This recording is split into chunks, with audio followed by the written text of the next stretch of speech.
लोक शिक्षण संचालनालय डीपीआई भोपाल से आदेश हुए जारी। कर्मचारियों को लगा बड़ा झटका। जी हां, शिक्षा विभाग से आया बड़ा फैसला।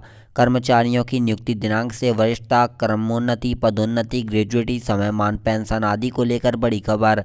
तो आइए आप लोगों को समस्त अपडेट समझा देते हैं ध्यान से। उससे पहले अगर आप चैनल पर नए हैं तो चैनल को सब्सक्राइब करके बेल आइकन को प्रेस करना ना भूलें, ताकि आप लोगों को भी ऐसे ही नए नए अपडेट मिलते रहें। मध्य प्रदेश में अध्यापक संवर्ग के तकरीबन 2.25 लाख शिक्षकों को राज्य सरकार ने एक बार फिर तगड़ा झटका दिया है। शिक्षकों की सेवा को लेकर एवं भर्ती दिनांक से नहीं मानकर राज्य शिक्षा संवर्ग में मर्ज किए जाने की नियुक्ति दिनांक से माना गया है। इस फैसले से शिक्षकों को ग्रेजुएटी और परिवार पेंशन से लेकर तमाम तरह के स्वतंत्रों का नुकसान उठाना पड़ रहा है। अब शिक्षक इंसाफ के लिए हाई कोर्ट और श्रम न्यायालय की शरण ले रहे हैं। मध्य प्रदेश के स्कूलों में वर्ष 1998 से अध्यापक संवर्ग के अंतर्गत शिक्षकों की नई भर्ती शुरू की गई थी। उसके बाद से भर्ती का यह सिलसिला साल 2013 तक चलता था। अध्यापक संवर्ग में भर्ती होने वाले 2,37,000 शिक्षक स्कूल शिक्षा और आदिम जाति विभाग में कार्यरत थे। अध्यापक के संवर्ग के शिक्षक स्थानीय निकाय के कर्मचारी माने जाते थे। शासन ने साल 2018 में अध्यापक संवर्ग को राज्य शिक्षा सेवा कैडर में नियुक्ति प्रदान कर दी गई थी। जुलाई 2018 से सभी अध्यापक स्कूल शिक्षा विभाग में मर्ज कर दिए गए। अध्यापकों के भविष्य पर आया संकट। जी हां साथियों, यहाँ पर खास बात यह है कि राज्य शिक्षा सेवा संवर्ग में अध्यापकों का संविलियन नहीं किया गया, बल्कि उनकी नई तारीख यानी जुलाई 2028 की स्थिति में नियुक्त कर दी गई।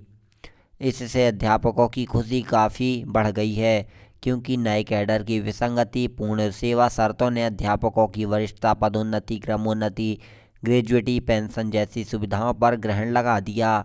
राज्य शिक्षा सेवा संवर्ग में अध्यापक संवर्ग का नियुक्ति के स्थान पर संविलियन किया जाता है, तो वरिष्ठता, पदोन्नति, क्रमोन्नति, ग्रेजुएटी, परिवार पेंशन सहित सभी सुविधाओं से वंचित नहीं होना पड़ता। लेकिन विभाग के अधिकारियों ने तत्कालीन मुख्यमंत्री की घोषणा के बावजूद शिक्षा विभाग में संविलियन के स्थान पर जुलाई 2018 से नई कैडर में नियुक्ति कर देने से अध्यापकों के भविष्य के सामने संकट खड़ा हो गया। शासन ने निराश अध्यापकों ने राज्य शिक्षा सेवा संवर्ग की विसंगति पूर्ण सेवा शर्तों के खिलाफ हाई कोर्ट जबलपुर, इंदौर, ग्वालियर में याचिकाएं दायर की थीं। याचिकाओं में नियुक्ति के स्थान पर संविलियन करने, प्रथम नियुक्ति दिनांक से वरिष्ठता, वेतन विसंगति में सुधार करने, परिवार पेंशन की गुहार लगाई गई। ग्रेजुएटी के संबंध में अदालत ने शिक्षकों के पक्ष में फैसला सुनाया है। अब विभाग के अफसरों ने साफ कर दिया है कि नियुक्ति दिनांक से सर्विस नहीं मानी जाएगी। संचालनालय लोक शिक्षण ने सभी जिला शिक्षा अधिकारियों को जारी आदेश में कहा है कि श्रम न्यायालय में प्राप्त नोटिस को गंभीरता से लिया जाएगा। याचिका का अध्ययन कर उनके पक्ष को जो भी ध्यान में रखा जाए, ताकि कोई विपरीत आदेश पारित नहीं हो सकें। क्रमोन्नति और पदोन्नति में मानी गई पूरी सर्विस। जी हां साथियों, स्कूल शिक्षा विभाग ने शिक्षकों की सर्विस को नियुक्ति दिनांक से नहीं माना है। शिक्षकों की सर्विस की गणना राज्य शिक्षा सेवा में नियुक्ति दिनांक यानी जुलाई 2018 से मानी जाएगी, जिससे शिक्षकों की ग्रेजुएटी, पेंशन, अर्जित अवकाश आदि के लाभ नहीं मिल पा रहे हैं। विभाग का दावा है कि क्रमोन्नति और पदोन्नति के मामले में सर्विस की गणना पहले नियुक्ति दिनांक से की जा रही है। इससे शिक्षकों की क्रमोन्नति और पदोन्नति तो प्रभावित नहीं हो रही है, लेकिन ग्रेजुएटी और पेंशन प्रभावित हो रही है। साथियों, इसी के लिए यहाँ पर डीपीआई भोपाल से बड़ा आदेश जारी हुआ है, जिसके लिए संचालनालय लोक शिक्षण संचालनालय की ओर से जारी किए गए आदेश में जिला शिक्षा अधिकारियों को निर्देशित किया गया है कि ऐसे नवीन संवर्ग के लोक सेवक जिनकी सेवानिवृत्ति से पूर्व नवीन संवर्ग का सेवा काल 5 वर्ष से कम है, पेंशन नियमों के तहत उन्हें पेंशन ग्रेजुएटी की पात्रता नहीं है। उनमें से कतिपय लोक सेवकों द्वारा श्रम न्यायालय में ग्रेजुएटी की मांग को लेकर याचिकाएं लगाई जा रही हैं। प्रकरणों का उचित प्रतिरक्षण नहीं होने के कारण श्रम न्यायालय द्वारा याचिका को ग्रेजुएटी प्रदान करने के निर्णय पारित किए जा सकते हैं।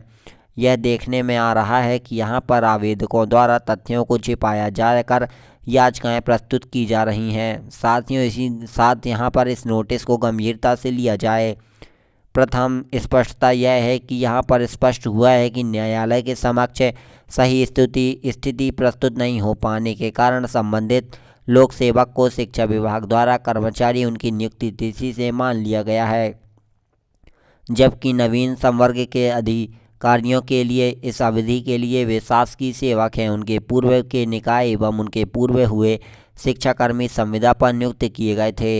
यह तथ्य संज्ञान में नहीं आने के कारण विपरीत निर्णय पारित हुए। इस संबंध में अब आगामी कार्यवाही की जाएगी। श्रम न्यायालय से प्राप्त नोटिस को गंभीरता से लिया जाए, याचिका का अध्ययन कर उचित प्रतिरक्षण किया जाए ताकि कोई विपरीत आदेश पारित ना हो। जवाब दावा पेश करने से पहले संबंधित जिले के लोक से अभियोजन अधिकारी अधिकृत पैनल अधिवक्ता के संज्ञान में संबंधित तथ्यों को लाया जाए और उक्त बिंदुओं को संज्ञान में लेते हुए जवाब दावा पेश किया जाए। श्रम न्यायालय के आदेश के विरुद्ध अपील मुख्य श्रम आयुक्त के न्यायालय के सामने 60 दिन के भीतर सुनिश्चित करें। बगैर जवाब दावा के पेश किए यदि न्यायालय द्वारा विपरीत निर्णय पारित किए जाते हैं तो जिम्मेदारी नियत की जाएगी। तो साथियों, देखा आप लोगों ने समस्त जानकारी को। आई होप आप लोगों को समस्त जानकारी पसंद आई होगी एवं समझ में आई होगी। मिलते हैं एक और नई अपडेट के साथ, तब तक के लिए धन्यवाद। Thank you for watching.